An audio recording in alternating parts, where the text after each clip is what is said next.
I am building my dream boat. I'm looking for a boat that will have tons of fishable space, but also function well with a big family for recreation. Last year, we built this boat. It was a 1974 slick craft, but the problem was there wasn't much fishable space.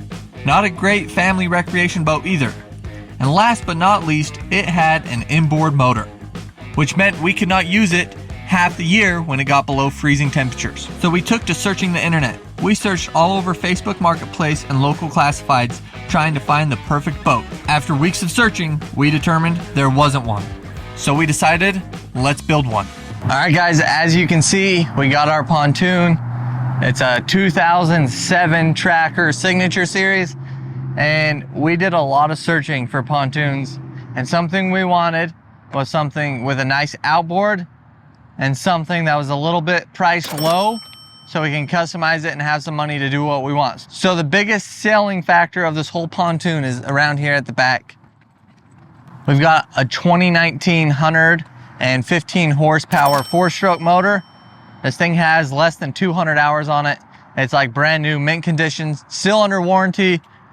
So I'm so excited, but we are still 9 hours from home. So we're gonna grease these bearings, go pick up a spare tire and get on the road. And I can't wait to tear into this thing and show you guys some more of this pontoon. But for now, here's your sneak peek.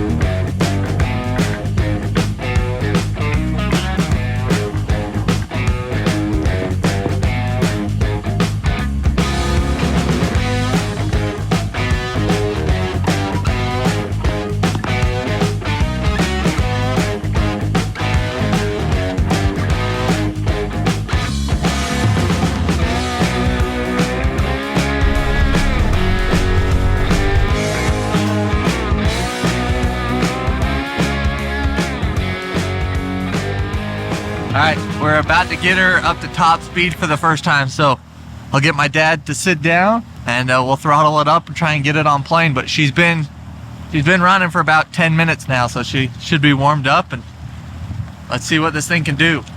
Okay, the speedometer doesn't work, so I have a speedometer app I've used in the past. It's pretty accurate, it uses GPS. Right now it says we're going 5 miles an hour.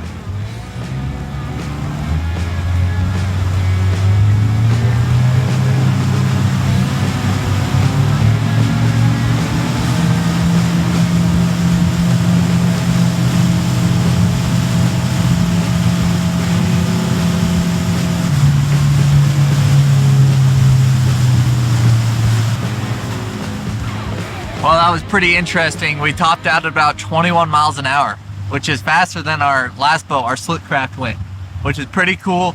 I think adding a third tune, a little more buoyancy, we should be able to maybe reach that 25, which is plenty fast for what we do. So the Maiden voyage went pretty dang solid. It drove perfectly. It turns on a dime, got up to 21 miles an hour, and I feel like you could fish pretty efficiently off of this thing. But honestly, I think we can make it so much better. So here's the plans. So I think this boat has a ton of potential, but a few flaws that we have immediately seen and want to upgrade. This railing is gonna be a big problem for landing big lake trout. So our plan is we are going to have a 7-foot by 8-foot deck with 0 railing. It'll just be flush, and it sits in the water about here. So we'll be about a foot and a half off the water. We're gonna have 2 custom downrigger posts with our downriggers. We're gonna rig our fish finders onto the downrigger posts. Then we'll have 2 Helm chairs to watch our lines. We're also building a custom Livewell and battery box here in the back, and we're gonna be able to have it be multi-purpose, hold a couple long line rods out the back, and then we're gonna have a 13-foot section of railing. So from about here forward will be a new fence from pontoonstuff.com. We're gonna go with a black metallic, and we're gonna do all new furniture. So in that front 13 feet, we're gonna maximize the seating because we do have a big family, and that's the whole reason we got a pontoon, is to spend more time on the water with friends and family. So we're gonna have sectionals with lean backs in the front, and like I said, 13 feet is going to be all seating. But we are going to make this pontoon the ultimate fishing rig, and you guys are going to be along for every step of the way. Back up at my house, as you can see, we got quite a bit of snow. I continue to take off the fencing and furniture that my dad started the other day. Once the fencing and furniture were off the tractor, we hooked it up to the truck and drove it down to the shop. Our next task is swapping the trailers. The Starcraft trailer under this tracker and the tracker trailer under the Starcraft. Today we are tearing apart the tracker. I'm gonna start on working on the helm. My dad's getting all the accessories off, then we're gonna pull the carpet and plywood off of this thing and get the cross members cleaned up and ready for some new plywood.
We just got a shipment from Pontoon Wholesalers. This is their poly third tube.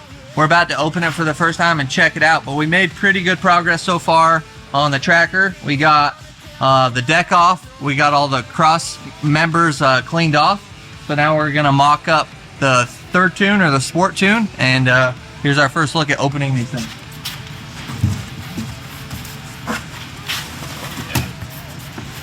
This thing's pretty sweet.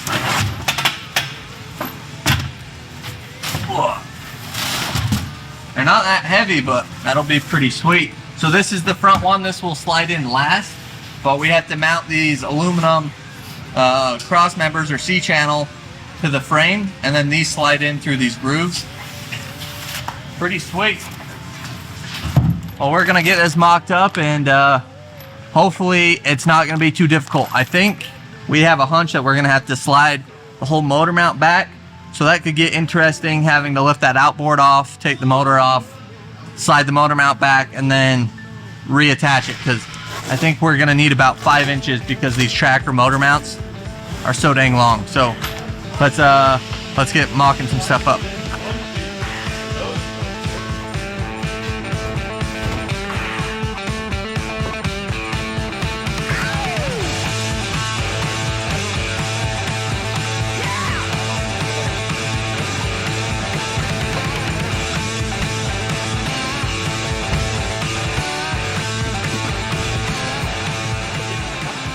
We are under the pontoon right now, and we are getting this poly third tube mounted up, and we are so close to being perfect.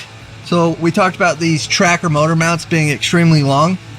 We're gonna take and notch this I-beam that comes with the poly third tube right here, and then notch it back 3 or 4 inches so this I-beam will slide forward a little bit, and then we will be perfectly flush and ready to through bolt these I-beams and get this thing settled in. But this is literally taking 10 minutes. I bet you within an hour this will be completely bolted up and we're ready to move on to decking. So like we mentioned, we needed to notch these I-beams so the whole beams would slide towards the stern 5 inches. We got the beams notched and then mocked it up with some clamps and wanted to measure everything about 10 more times before we drilled any holes or bolted anything. We then slid the polytube sections all the way back in to make sure everything was aligned the way we wanted it to be before, once again, we drilled any holes or made anything permanent. Here we are measuring each hole so everything is exactly the same and perfectly in line the whole way down this third tube. Some of you might be wondering why even add a third tube. Well, there's a handful of reasons. One of the biggest ones is adding more buoyancy.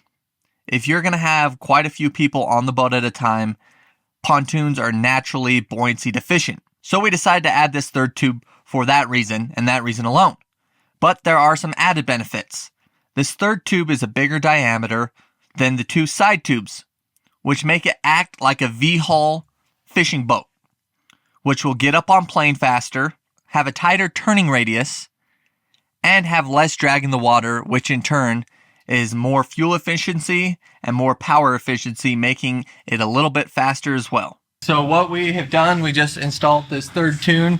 It literally took probably 30 minutes start to finish, sliding it in, measuring it 15 times before we drilled or did any cuts. But what we did unique, we cut a 5-inch notch off the back of these I-beams, which you guys saw, and slid those all the way back into the motor mount and then ran a few through bolts through them.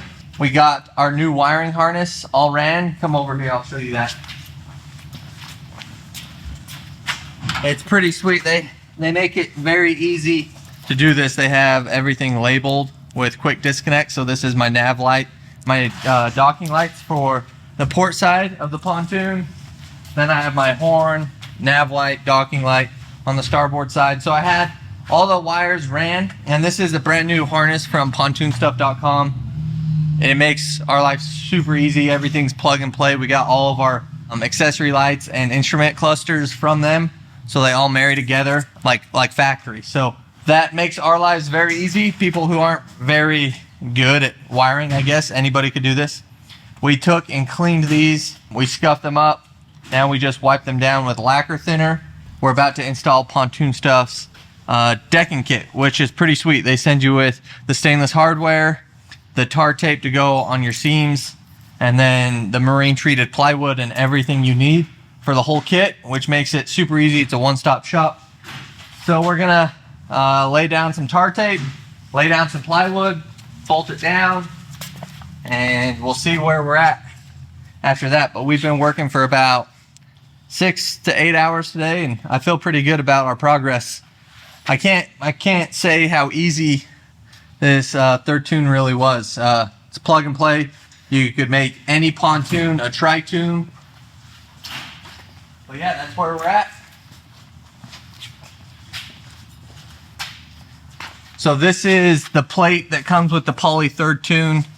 If you guys are interested in adding a third tune to your pontoon, I'll leave a link in the description, or the website. I'll put the website right here. But you basically install these I channels or I-beams, bolt them up to your cross members of your pontoon, and then these poly tubes are notched to where they slide on this channel, and then you have plates at the front and the back that lock these tunes in place from going anywhere. So we got this all finished up. My dad remounted this I-hook, which I'm super stoked about because these I-beams have married all these cross members together. So when you're pulling on this I-hook now, it won't bend any of these because they're all married together. So that's another big pro of this third tune, is it adds a lot of structure and rigidity, marrying all these horizontal cross members and vertically as well. So super stoked on this, and let's keep rolling. We applied the tar tape on each one of the cross members where there would be a seam on the plywood. This plywood kit we got from pontoonstuff.com as well.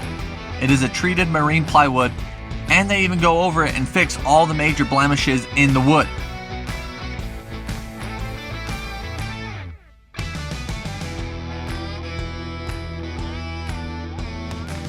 I went around and secured all the edges and seams with the stainless self-tapper screws from Pontoon Stuff as well.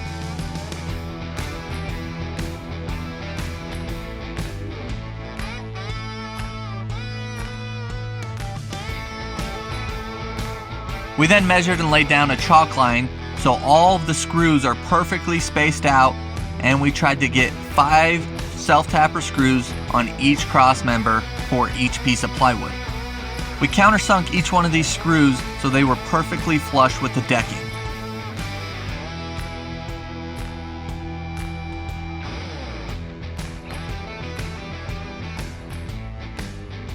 Then my dad, being a body man, wanted to make sure everything was perfect. He went over and sanded everything down.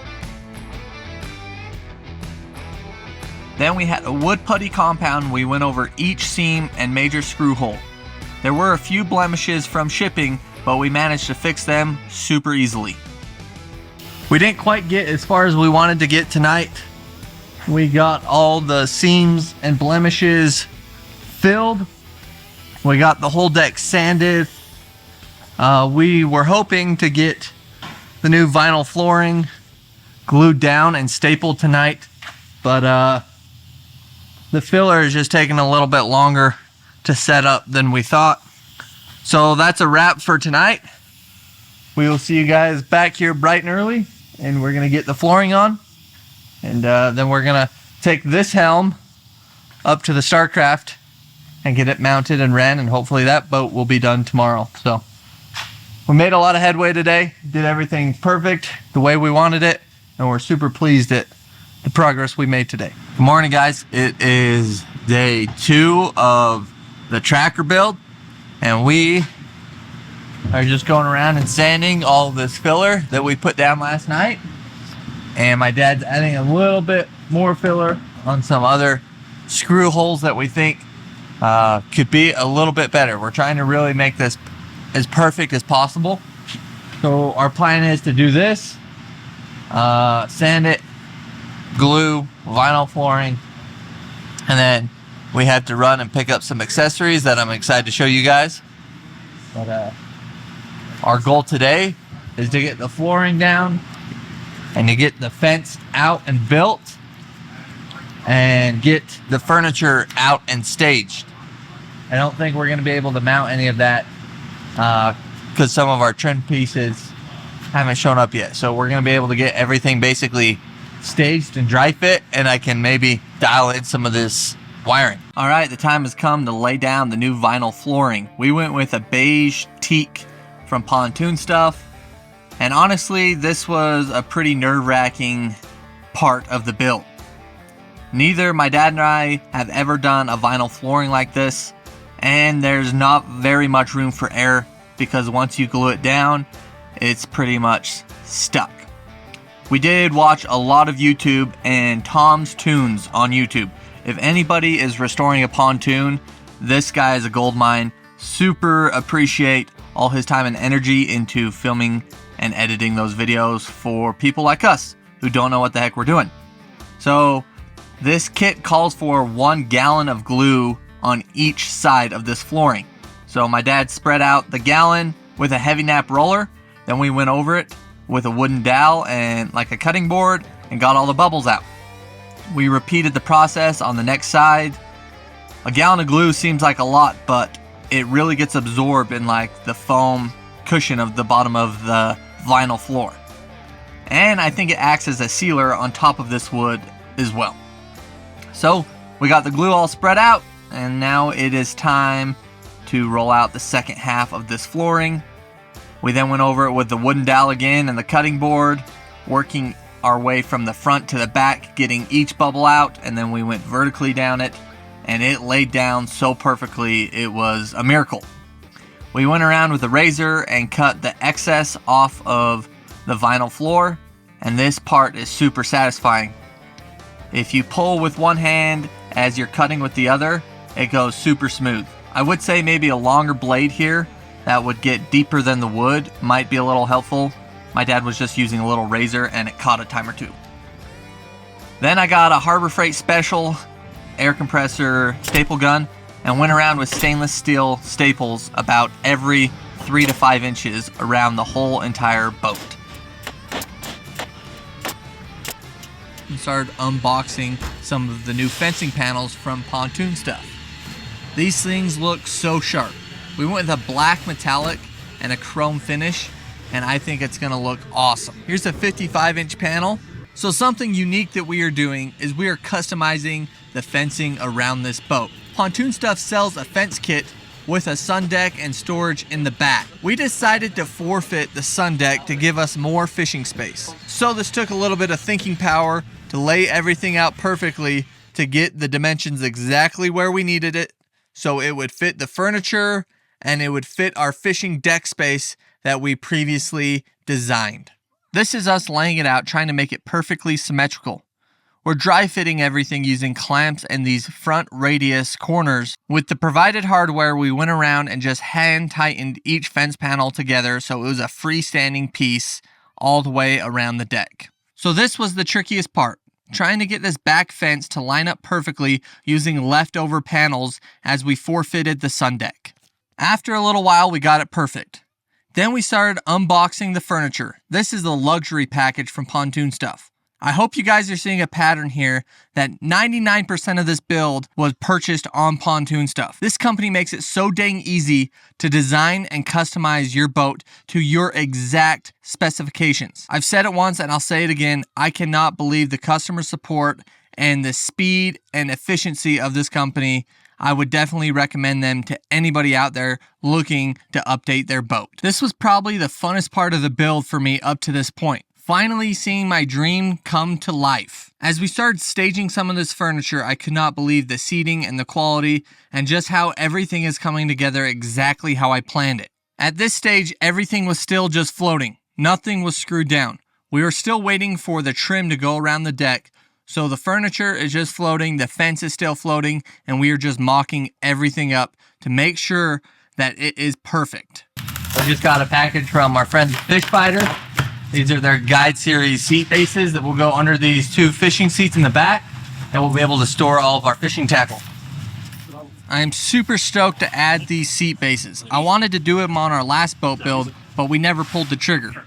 These things are phenomenal. It keeps all of our fishing tackle stored at the back of the boat.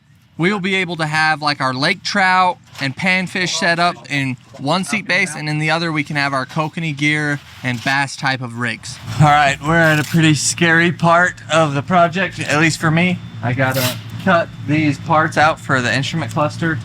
I'm a little nervous, not gonna lie. Here goes nothing. As I mentioned, today is action-packed. I'm working on getting this Helm dialed, and my dad is working on stripping the tandem axle trailer completely down to the bare frame to prep it for paint. We're going to replace just about everything on this tandem axle trailer. Working on this Helm, I really just took my time and was as careful as possible and used a handful of different tools to get the job done. It was a tedious job, but if you just go slow, it's really not that difficult. Once the openings for the instrument clusters were completed, I moved on to the steering bracket. My dad continued to work his way around the trailer, grinding out any imperfections till it was perfectly smooth.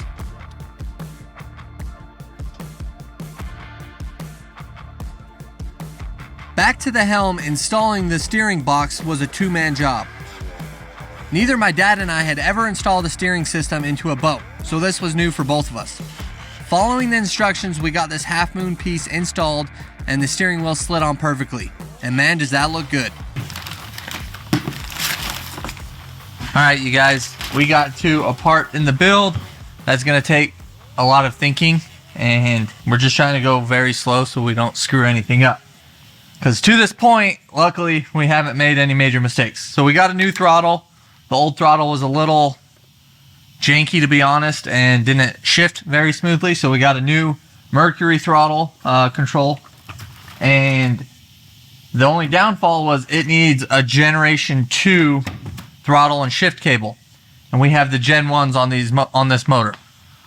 So we had to just run down to the part store, local boat store, and luckily they had Gen 2 cables. So these are the Gen 1 cables, these are the Gen 2 cables. And the biggest difference, for those of you that care, is this notch here that allows it to sit in the new throttle body. So we got new throttle cables. We are just pulling the old throttle cables out of the motor. And while we do that, we're actually going to be pulling the old steering cable out as well. We got a whole new steering cable system, and I'm hoping that will make this boat turn even a little bit smoother, because I think this is the original 2005 steering cables that came on this boat. So we got some stuff to do. We got to undo this whole harness and pull this sleeve that's holding all these cables up out of the way. And we're basically going to take the shift, throttle, and steering cables out and replace them with brand new ones. So this boat's going to be basically brand new other than the tunes. So I'm excited, but let's hope we don't make any major mistakes.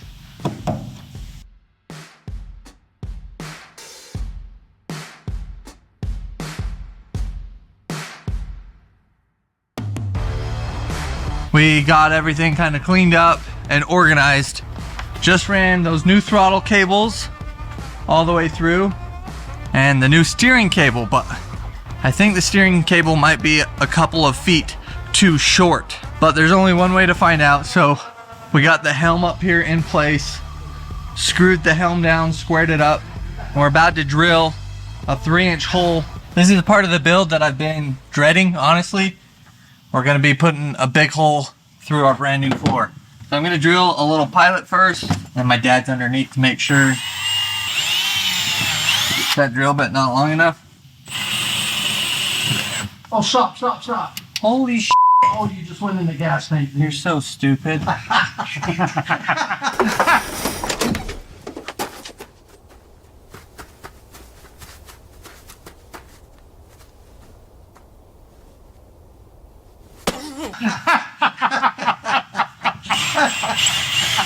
It's a little late to stop. My dad's stupid. Hey, we've had a long day. We had to have a little fun, right? Is that centered good though?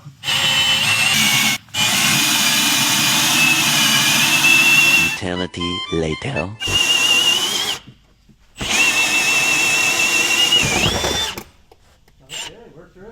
So once we had the hole drilled, we started passing things up from underneath. Little tip here, start with your largest cable first and then work your way down in size. A lot of little things. And don't forget, run everything through the boot as well. Trim. There's a lot of stuff here, but I think I have it all figured. So the new steering cable is too short, so we cleaned the heck out of the old one and reinstalled it. Here I am pretending like I know what I'm doing, trying to get everything back the way it was before I monkeyed with it. Note to self, the shift and throttle cable have to be in very specific position or else they won't function properly. I learned this the hard way, but after about an hour of minor adjustments, I got it to where the shift and throttle were functioning great.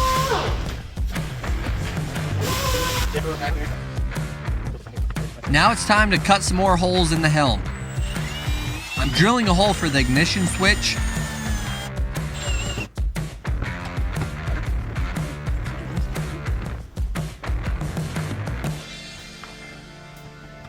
Also, a huge thanks to my buddy Jeff for spending the day helping us and getting his hands dirty. Too tight with plastic. Once we got the safety switch installed and tightened down, it was now time to move to the throttle and installing that. I will have to say, this was the biggest pain of the entire build up to this point. It took a lot of time, but we finally got it exactly the way we wanted it. After 12 hours of work on day 3 on the tracker, we went home. The next morning, we picked up right where we left off. My goal for today is to complete all the wiring on the entire boat. And my dad's goal is to get the trailer completely sanded and painted and ready for new bunks and wiring. As you can tell, my dad is an absolute perfectionist. I'm sure this trailer will look impeccable. I'm running this little transducer that goes to the DAT, a depth finder that's built into the helm.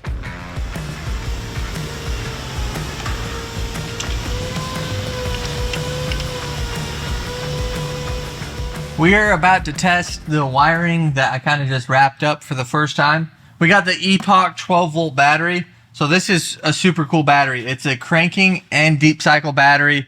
It's heated, 120 amp hours. But these are the best batteries on the market, especially a dual purpose one like this. So I'm gonna climb up here And I'm gonna do a test on the trim of the motor. I'm gonna do a test on bumping the motor, the ignition. Okay.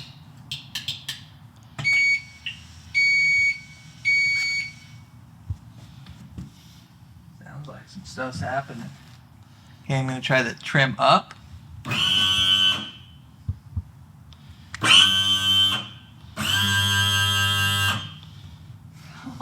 Heck yeah. Test number 1. Oh, look at this. We got lights.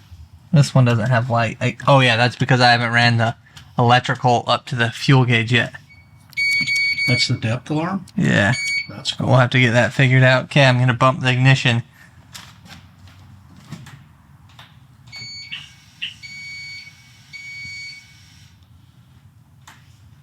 No dice. No dice? Let me try.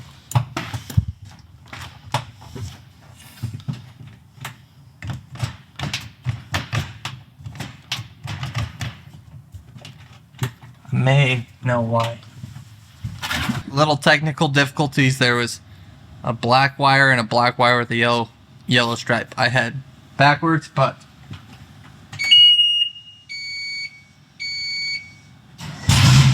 Whoa! that motor wants to fire right up. Okay.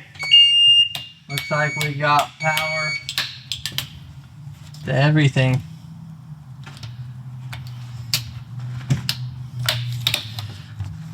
Whoa. Gotta start wrapping some of this stuff up. That's gonna be nice. Success.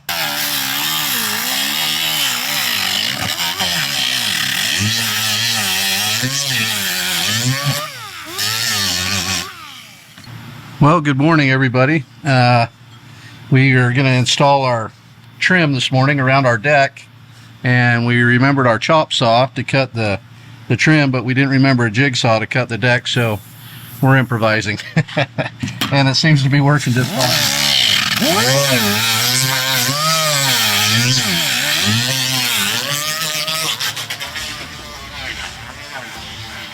As my dad was rounding off the corners of the deck, I went around and started tightening the fence bolts together.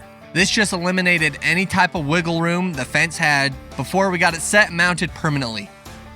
We used this chop saw to cut through this trim. It's a thin gauged aluminum, and this saw went through it no problem with a multi-purpose blade. We mocked it up several times before we drilled any holes. Once we got the front trim bolted down and installed the way we liked it, the remaining trim went together super quick. Normally you apply this trim before you load the fence and furniture onto the deck, but we were a little anxious the day before. So this just added one extra step to lift the fence up and slide the trim underneath. The through bolts that go through the bottom of the fence would secure the trim in places that the fence was already on top of the trim. We moved to mounting the hinges on the gates. The front and rear gates needed to be hinged and functioning before we bolted it down to the deck to make sure we did not need to make any last minute changes. This front section was tricky, drilling holes through the fence and down through the deck. We marked the holes and just moved the fence and drilled the holes. Then one of my dad's buddies brought an angle drill over, which made drilling these holes without damaging the fence super easy. Well, we mocked up the panels the best that we could and started fitting everything to our design. As we started installing them, we started working our way back toward the rear of the sun deck, where the sun deck would normally be. And our original configuration that we thought was going to work with our rear gate all of a sudden did not work after we got everything bolted down. So we had to remove more panels and do more configuring, and we finally came up with a way to make it all work. And it actually worked perfectly. We're very satisfied and happy with how it turned out, and you'll get a quick look here how it all ended up. After we got the back fence all dialed in, I moved to mounting some furniture. This furniture is super easy to assemble. A couple nuts and bolts to hold the back to the base, and then a couple deck screws into the deck to hold the base in place. Then we mounted some hinges and a hinge stop and a handle for the top cushion. I moved to the back of the boat and drilled a hole into the deck and put a boot on top to run the wires from the motor to the battery and all the accessory harness wires up through the deck as well. Here at the stern of the boat is where we're going to house the epic batteries that will be the powerhouse for this entire build. I moved to the front of the boat and started working on wiring the navigation lights and the horn. I used heat shrink butt connectors on every connection and then heated it up so it was a waterproof connection. Today, we're doing a bunch of accessories right now. Mounting these docking lights somewhere up here. Got to mount the horn, the underglow under the deck and the seats. My dad's finishing up mounting some trim in the back, and then we're going to install the Biminis. But today there's a lot of little things. Got to install the speakers, a lot of wiring, so let's get rolling.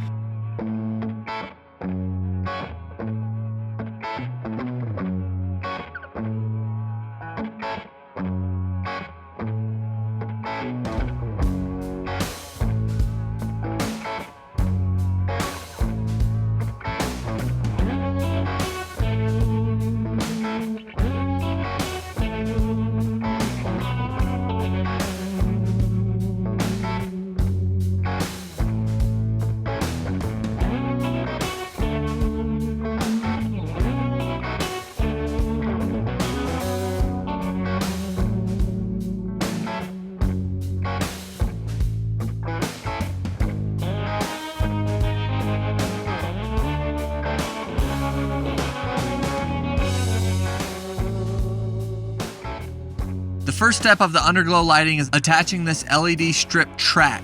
It has a 3M double-sided tape on the back of it that I stuck up to the frame, and then I went through and pre-drilled some holes and ran some stainless screws, 2 screws in each track, just to ensure that they would never come down.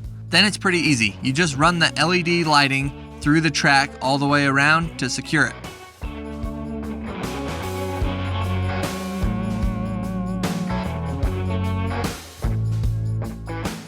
Well, just finished the underglow lighting on the back of this Pontoon stuff wiring harness. They have 2 accessory, positive and negative, you can plug into.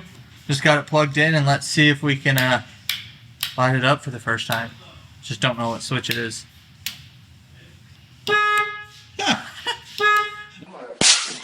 Had a 50-50 shot wired to the horn, I guess. Gotta switch this real quick. Got it switched to the other accessory harness, and we got underglow. That was kind of a chore, but pretty seamless. Now I'm gonna run speaker wires and cut some holes for some speakers. Well, here I am cutting into brand new furniture again. I made a cardboard template, and then I would just measure left to right and find center of the seat base.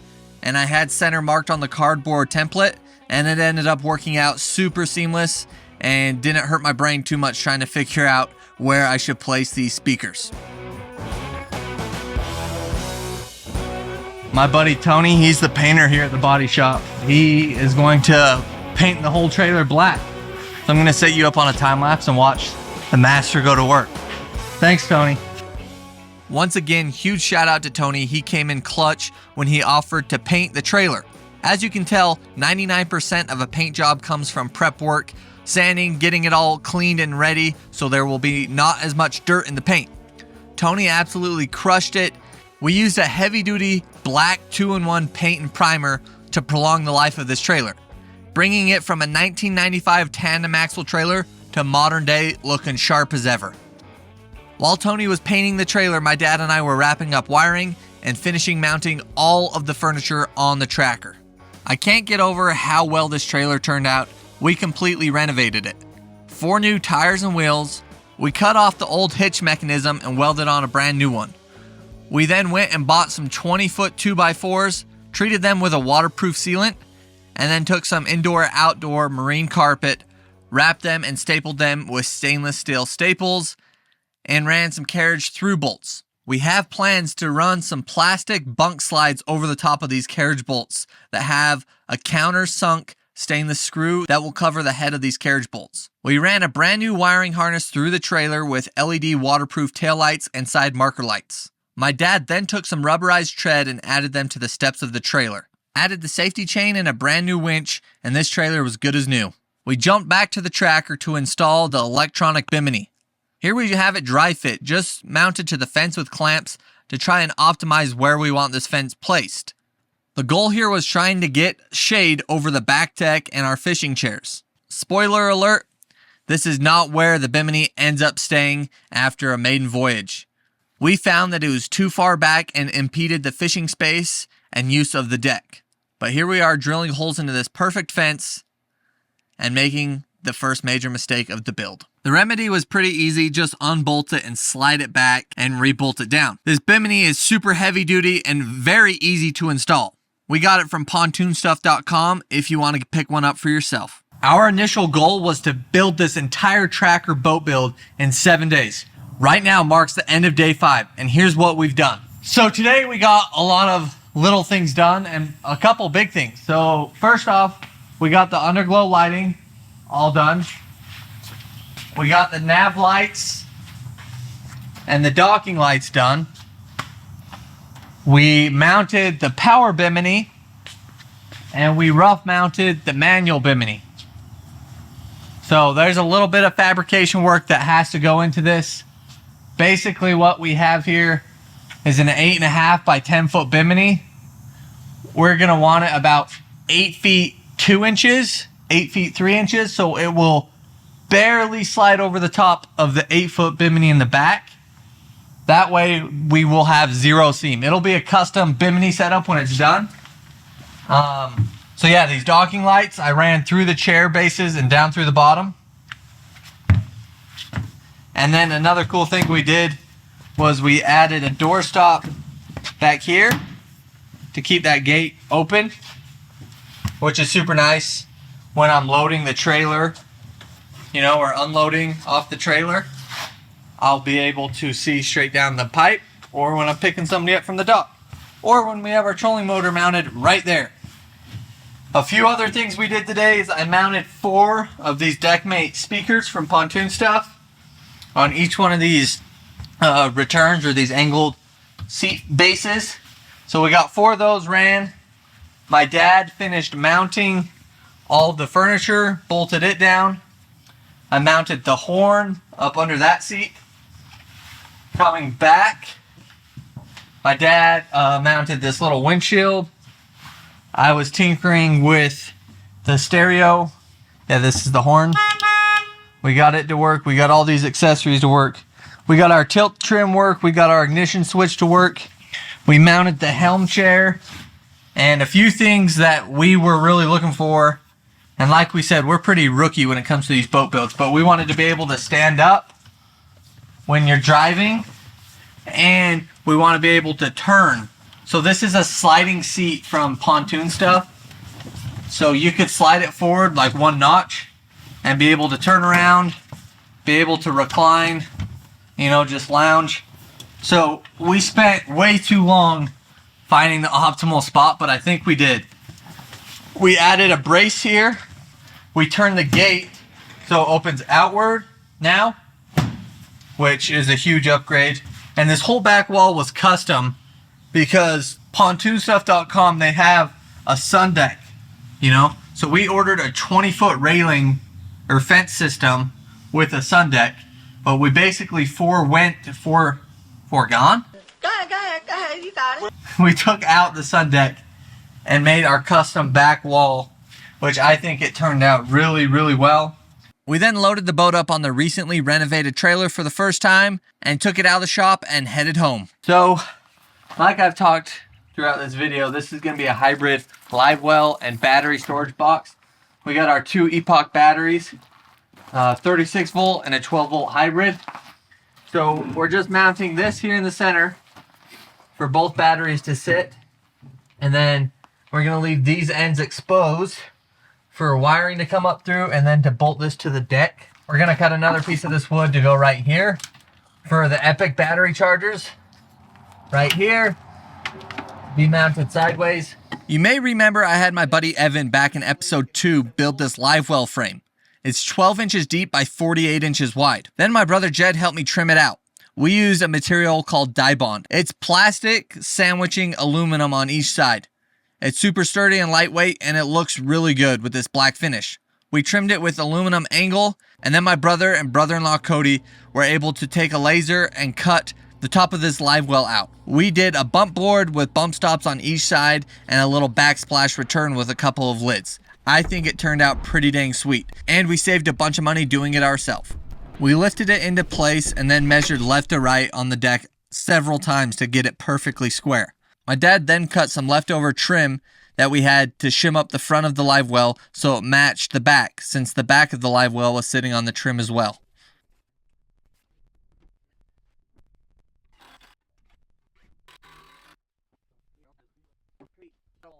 Once I was confident in the placement of the Livewell, I drilled some holes and we ran some stainless deck bolts down through with some oversized washers down below the deck.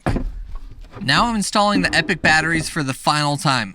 These things will power the whole entire boat build. We have this dual purpose 12 volt battery that will run all of the fish finders, accessories, and starter of the boat. Then on the right side of the 12 volt, we have a 36 volt lithium battery that will run our Garmin trolling motor for days on end. Some unique features about these batteries are they have these built-in feet that you can mount them wherever you want so they don't slide around.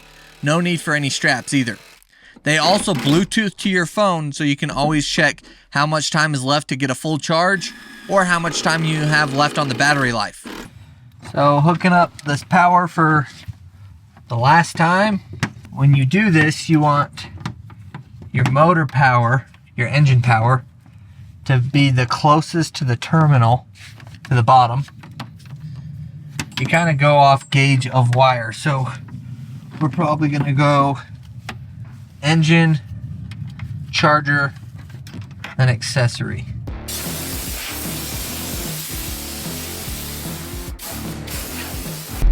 Yeah, that looks like it lines up better. Yeah, that's correct.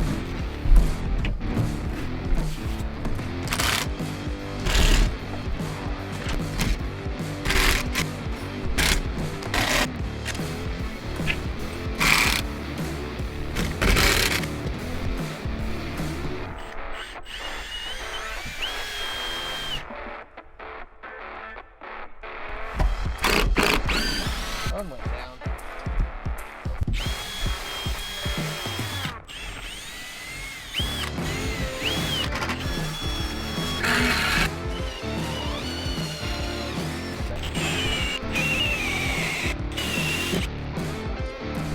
Here we are rigging up our downrigger posts. This was something that we took a lot of time to think out. I could not find a downrigger post tall enough or the dimensions I wanted, so I had them built. These are made out of aluminum and powder coated. Here we are running a couple of deck bolts down through the floor, and down below the floor we have an oversized aluminum plate to act as a giant washer to distribute pressure from these downrigger posts. So we ran a couple of bolts through before we drilled with a hole saw down through both the deck and the oversized aluminum plate that our wires will be running down through. Before we mounted the downrigger post, we ran some baling wire up through the post and down through the deck so we can use it to pull our fish finder wires and power to our downriggers and fish finders as well. We added our Canon Mag 10 downriggers onto the top of these posts with swivel bases. This way we can move them any direction we want or change the angle of our gear. This was super easy. We had the bolt pattern drilled into the top of these downrigger posts and we just tightened them down with stainless hardware.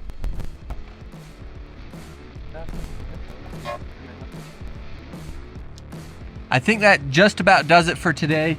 We were able to get the Livewell table installed, batteries installed, battery chargers installed, mounted down exactly how we wanted it. We were able to get the downriggers installed, the downrigger posts bolted in. We drilled a hole up through the bottom of the downrigger post because we are going to be running the electrical for the downriggers through the posts, and we're going to have ram mounts with fish finders like you guys know. So we got both downriggers installed. So all that's really left is to run some wiring from the post to the battery on each side for power for the downriggers and fish finders. And then order a trolling motor. Oh, and install the Livewell and plummet. We are so close to being completely finished with this thing. I can't believe we're this close to the end. We will see you guys back here tomorrow. Day 7 of the build started out with some decent weather, so I decided I was going to try sanding these tunes. I took 180 grit sandpaper to the whole exterior of the pontoons to knock down any corrosion and get a good base, but I'm not necessarily looking for a mere finish. This was a super satisfying transformation that was happening right before my eyes. Although it's super satisfying, it was very time consuming, and I immediately realized that I was not going to be able to get this whole project done today or maybe even in 2 days. It was going to be quite the undertaking all by itself. Once I went over it with 180, I went over the whole thing again with some 320 grit as well. Today I wanted to get this whole side completely sanded down. My dad actually went on vacation for a week, and I have a goal to have a lot of stuff done before he gets back. I want to have the downriggers wired, the fish finders wired, the quick disconnect for the trolling motor up front wired. I want to have the Livewell plumbed, and I want to have both pontoons completely sanded down and finished. So today is such a nice day without any bad weather. I decided instead of sanding some pontoons today, I'm going to be trying to get some electrical done. So I got the main kill switch for the battery, still have to mount that. And then I still got to mount the quick disconnect flush mount for the battery chargers. First things first, here I am running 4 wires to each downrigger post, 2 positives and 2 negatives. These will power the downriggers and the fish finders on each side of the boat.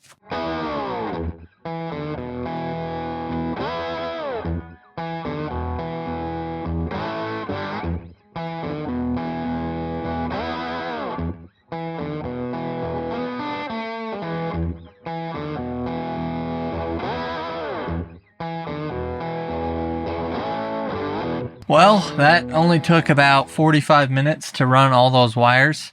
We got the fish finder wires and the downriggers wired. So I think what I'm gonna hop on next is I'm gonna run down to the part store in town and see if I can find another bus bar so I can have a bus bar with all the positives, and I already have a bus bar for all the negatives that can be in here. And then I'm gonna watch one video to refresh my memory on how to do that main kill switch.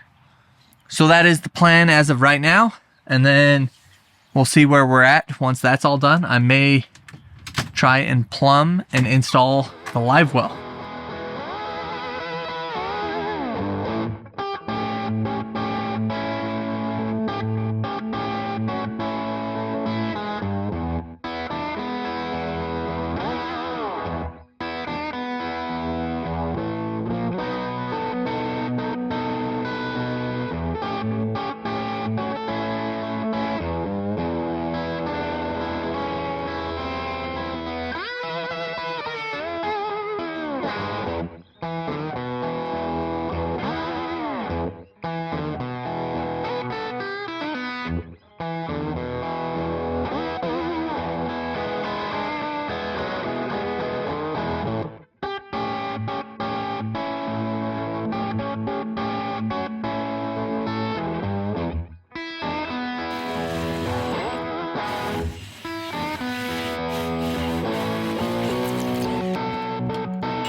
So I just got that battery charger installed, and now about to plug it in for the first time.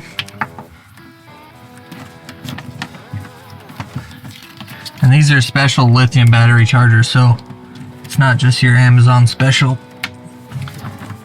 Here we go. All wired in now with the flush mount. Now I gotta blow all this out and clean it up. Then get to plumbing the Livewell.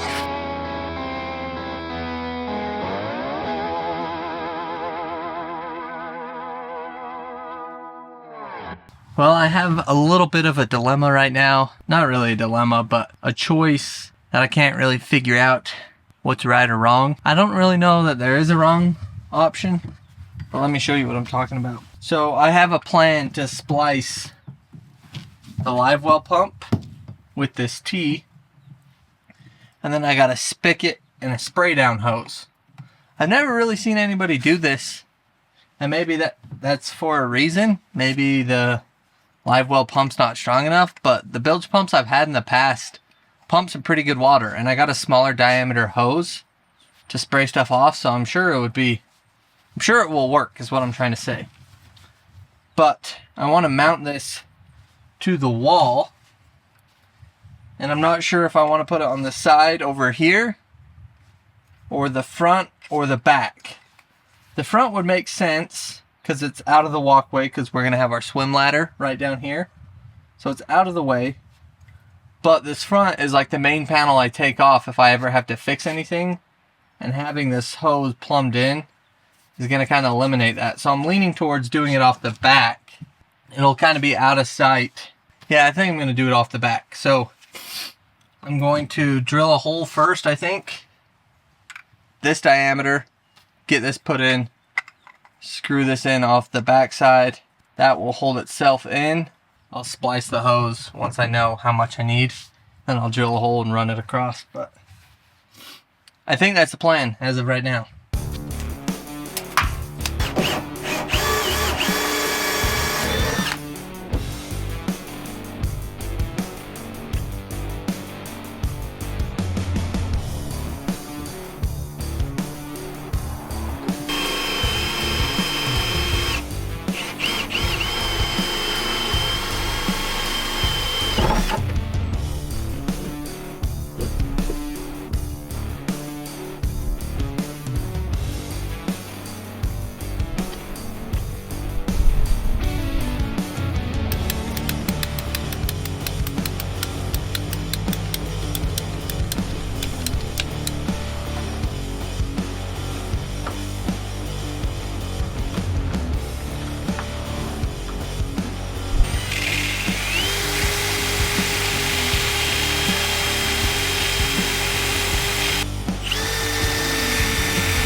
So here's a quick look at what I did. I had to heat these up to get them to slide all the way up. I don't know if that's a big no-no or not, but I did it and it worked.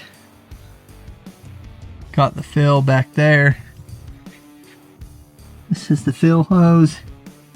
And then that goes to my spigot right there. And then this is the drain.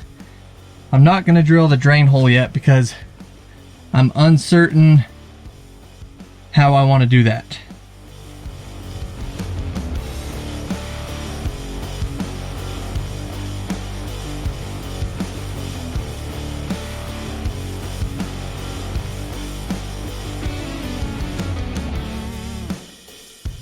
Well, we are checking items off the list. I just got the whole box put back together, minus the drain. I'm waiting for my dad on that before I cut a 2-inch hole. He'll be back in a day or two, but I just installed these fish fighter tackle tenders and a Fulby rod holder. And this is Fish Fighter's SRS system, so sliding rail system. So I could slide these anywhere I want, or I could take them completely off. Let's see if I can do that with one hand. But these things are legit. We had them on our last boat and we couldn't have lived without them. So when I'm fishing for kokanee, I'll have my snap weights here, my bait in here, and you can hold a rod up vertically and long lines. So most of the time when I'm fishing for kokanee or trout, I'm running a couple long lines, and that's basically just lines near the surface where you don't have to use a downrigger. So that's kind of the whole reason we decided to just run 2 downriggers on the boat versus 4, was we only found ourselves using 2 most of the time on our last boat. So got the 2 downriggers wired, got the long line set up, got the box put back together. These are also Fish Fighter, these rod holders. I'm gonna mount these, get those all mounted to the floor, This is our battery charger that charges both Epic batteries. What else? Got the Livewell all plumbed, as you guys saw. Got the drain, the fill tube, and then I caulked around the seams. But yeah, that's where we got another fish fighter rod holder right there. My brother just showed up with some decals that we're putting on the tracker. Check them out.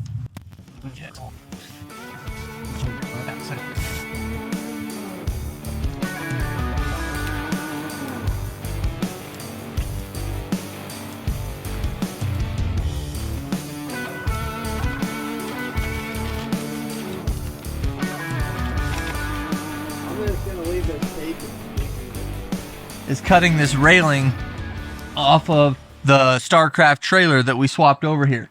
This railing does not fit for this boat, so we are going to cut it and put a couple end caps on it, and that will finish up the trailer.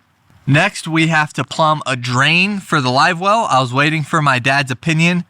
He just got back from his trip, so now we can think through that little problem together. Then we need to mount those fish fighter seat bases, the fish fighter rod holders, the fish fighter live scope pole, and then a couple flush table mounts and the fish fighter screens. I think that will just about do the entire build.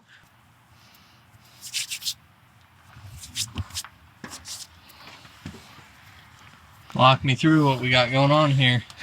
All right, so this is going to be our Livewell fill, and we can actually shut that if we want, which will pressurize this line coming from the bilge, this black line, to where we can turn that hose on to use to clean our deck or the fish. Then to open that, we just open that up like that. But we just installed this overflow, so we can leave the pump on, and once the Livewell fills with water and gets to this point, it'll start draining out this drain. So it can stay circulating. So it can stay circulating. Or if you forget. Yeah, if you forget. But it'll come out this drain, tie in down here, and go out the bottom. And so... So why'd we put that right there? Well, we put that lower than the fill, obviously, so that it'll never overfill. But we put that there so that we can just let the pump run with our fish in there, circulate water. And then when we go to drain it, we're going to put a ball valve underneath that'll hook onto this, that we can just drain the whole Livewell out. Or if we shut the pump off, it'll drain all the way out. But either way, it's a pretty cool little system. So now we can close this all back up, and we're done in here, I think, forever. So we had to build these brackets, these aluminum brackets, to adapt the swivel base to the fish fighter base to the frame of the pontoon stuff seat. And then we mounted these in a way so they can still spin 360 degrees. Barely clearing the Bimini for maximum deck space, but then being able to still sit there if you had to. Here I am mocking up my fish finder screen, trying to see where I will have clearance from the downrigger plate above. Marked a couple holes, and then I actually put the screen on it and used a clamp to clamp it down to make sure it would fit. I then pre-drilled some holes and ran some stainless steel screws through the ram mount base into the post. And then I reattached the ram mount and put my fish finder screen on there. And I had to sit down and check it out one last time. And man, I think this is going to be super sweet and convenient to just be able to sit in the seat and relax and be able to run your downrigger and see your fish finder. The other pontoon was killing my dad, so he grabbed the sander and started sanding on this. Once again, this is 180 grit sandpaper, and he's starting to knock down all the corrosion on this side as well. He quickly realized how time consuming it was, and we decided our time would be spent getting this thing ready to fish rather than making it look pretty. So we attached the swim ladder, the rod holders, and then we assembled the fish fighter live scope pull. This thing is super heavy duty and has a quick release puck that makes it really nice. So if it's stored in a parking lot or something overnight, I can pull my transducer off, which is pretty expensive, and don't have to worry about it. We're just trying to find the optimal position for this thing, where it's going to be out of the way, but where it's going to be able to be used most efficiently as well. We mounted this live scope pole back towards the rear of the boat since we use it mostly for trolling. Live scope and trolling is a game changer. Let me know if you guys want me to do a video on my trolling setup with my Garmin live scope. Here it is, the missing piece of the puzzle. I'll take the knife and open this bad boy. I'll give you all 3 guesses what it is. Oh.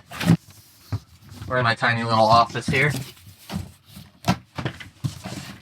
Oh. Release the Kraken, huh? Release the Kraken. That thing is giant. That is huge. Yeah, that is for real. My heavens. That's a unit right there. Today we are going to be installing the trolling motor, and the first step of that process is in this little box.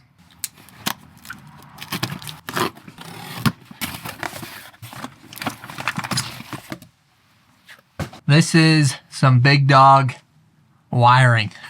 This is actually 4-gauge wire, and the trolling motor calls for that when stretching the distance I am stretching from the very far stern of the boat all the way up to the bow. It's 20 feet length, so I got 25 feet of wire of 4-gauge. Let's get this stuff ran. So I had never actually worked with wire this large in gauge, but the principle still applies. 12-volt wiring is pretty simple. You just need one positive and one ground most of the time.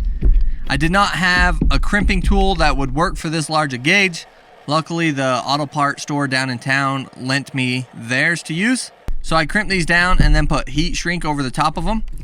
And here I am running 25 feet of 4-gauge cable from the battery up into the front. This is the front seat that I mounted the horn in, as you can tell.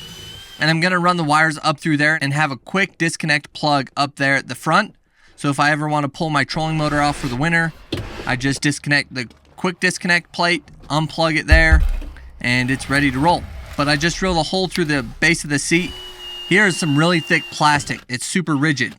So I attached this quick disconnect there, and I'm wiring all these wires together, and I was on a bit of a time crunch. I had to return this crimp tool back to the part store within half an hour of using it, or else I'd be charged like $100. So I'm flying here, not really getting the best footage, but you get the gist.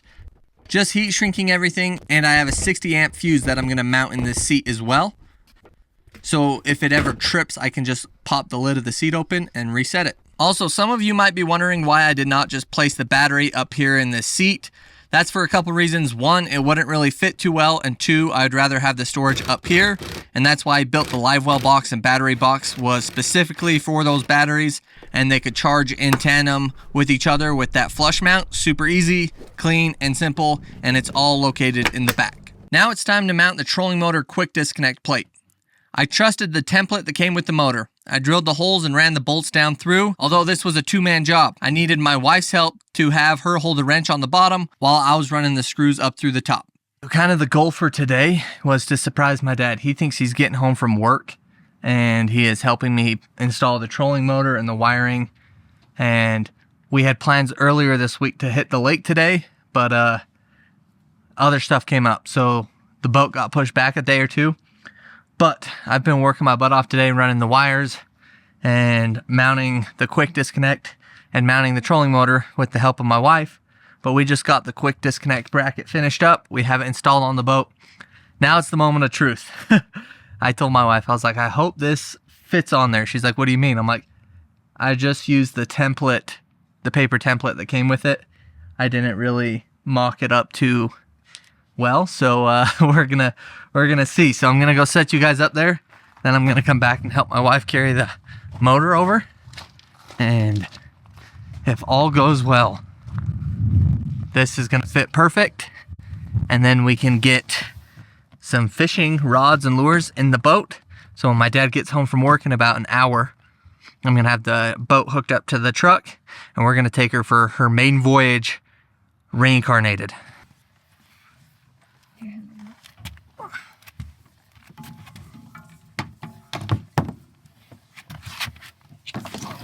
Knock over your camera.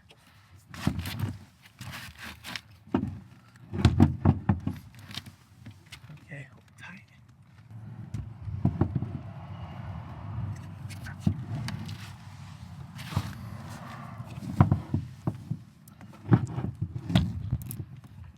Do you want to flip it on its side really quick and see?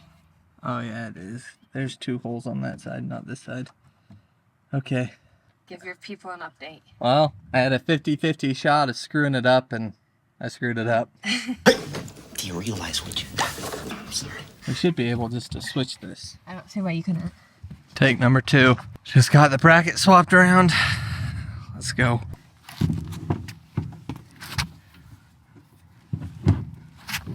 Bingo. Zank. We are the champions.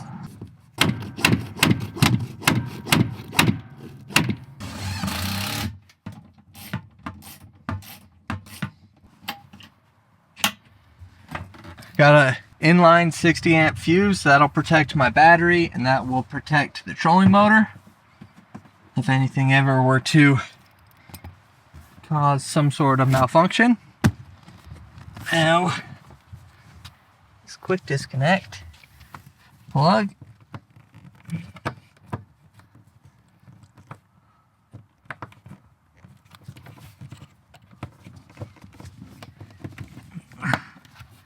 bingo, power, sweet.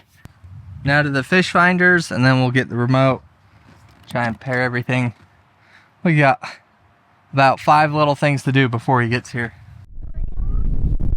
Okay, stay right there, I'm gonna bring it in. We got all 3 lines crossed. Oh no. All right guys, the maiden voyage couldn't have gone any better. We caught a couple fish. We've been out here for maybe an hour. It's still pretty cool. The water temp's barely 40 degrees. It's probably 40 degrees air temp right now. We loaded the boat, everything went perfect. We were testing out some of the lights for the first time. But hope you guys enjoyed it. And now, before we give you guys the ultimate final reveal, this is your little sneak peek, but couldn't be more happy right now. Feel about right there. Let's just...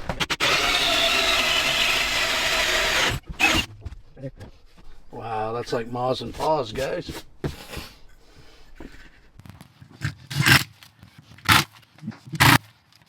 Just me.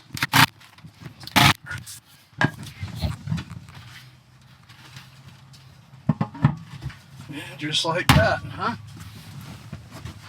Table. What's French for table? Yeah, that's pretty dang sturdy too. Hold the coat, couple APs. Yeah. Play a little cards or eat some lunch. When we're not fishing, of course. Nicely done. On to the next. Okay. Well, this wouldn't be the ultimate fishing rig / party barge without a barbecue. Our good friends at Camp Chef sent us their new aluminum Mountaineer series. I'm super stoked for this. Super lightweight, very compact. We're gonna try and test it out on the Fish Fighter rail system and see how it mocks up.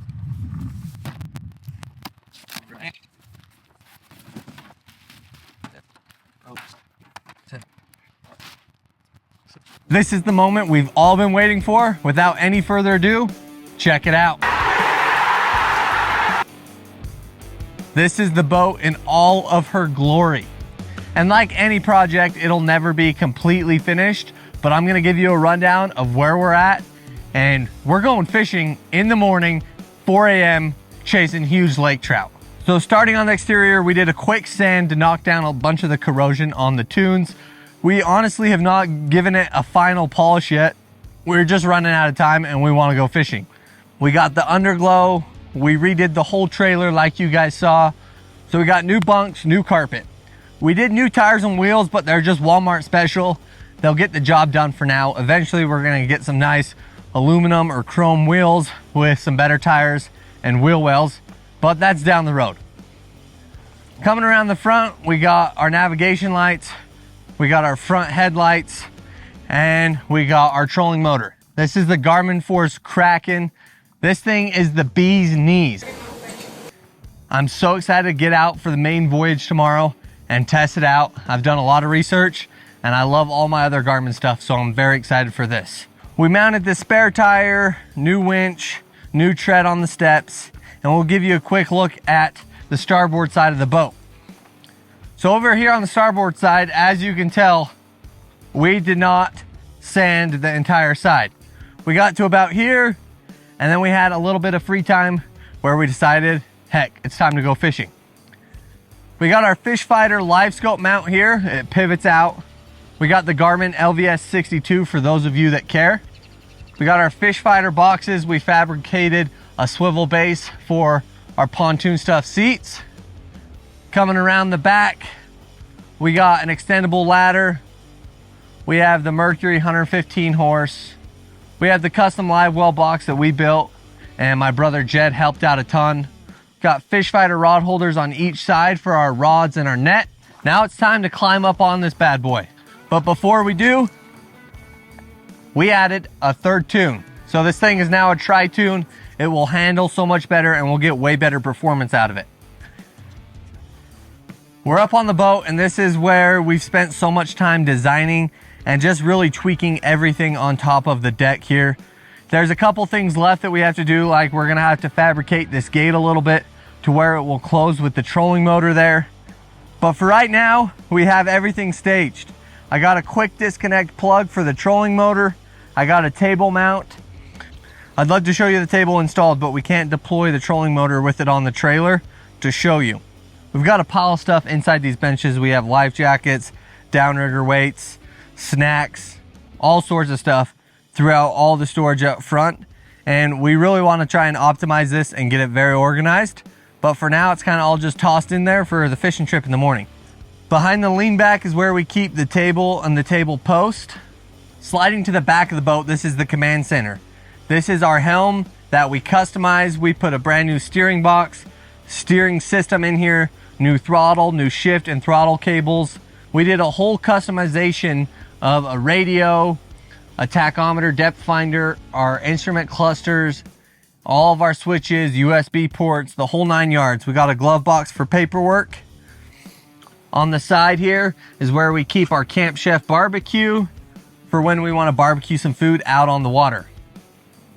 Sliding back, this is the whole reason we built this entire boat, is for this space back here right now. And this is the first time you guys have seen it in its entirety. So let's run through it.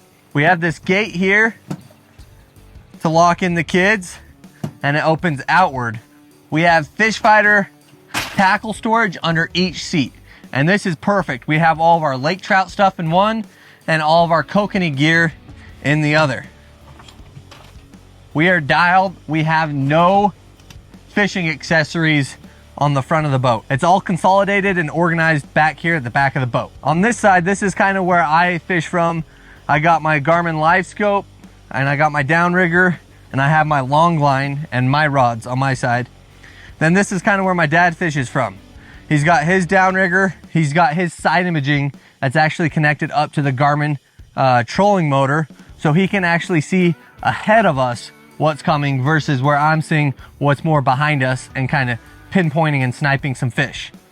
He's got his rods and tackle here as well. Now back here is the brains and the whole operating center of the entire system. My brother spent a lot of time designing and cutting out the top of this Livewell box that we had custom made. This is a part where we're not quite done with. We want to have some sort of insert here for small tackle and kind of a junk drawer.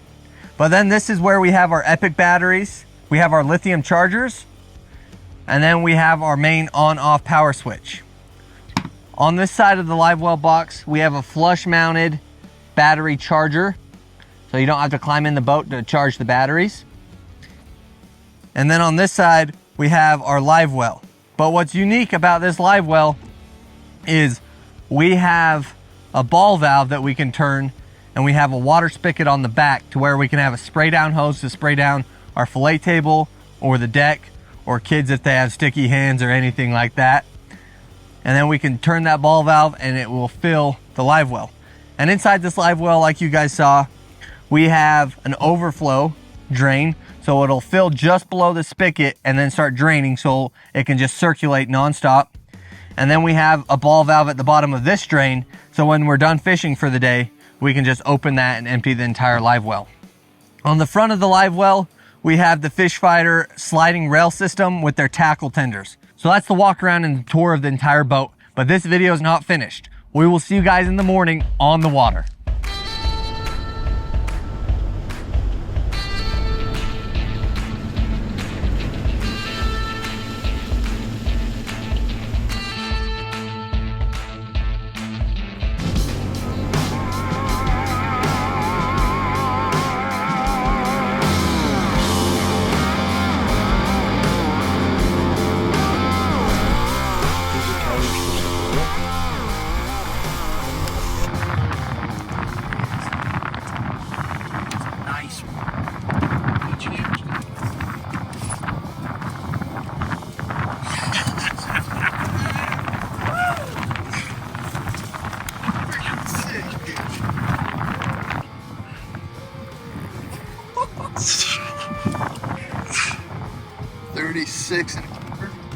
This is exactly why we built this boat. For a fish just like that is exactly why we built this boat. I hope you guys enjoyed this boat build. I know me and my family are sure gonna enjoy this boat. So thanks for watching, guys, and we'll see you out on the water.